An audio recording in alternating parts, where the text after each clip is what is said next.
hipon. Sana makarami tayo. So let's go.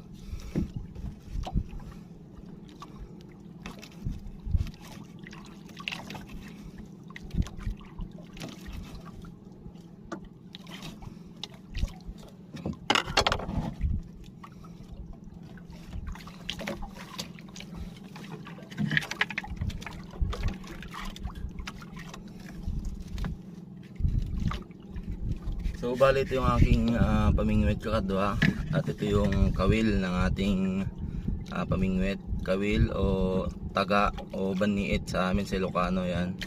At ito naman yung pabigat niya o sinker para mabilis siyang umilalim sa loob ng tubig.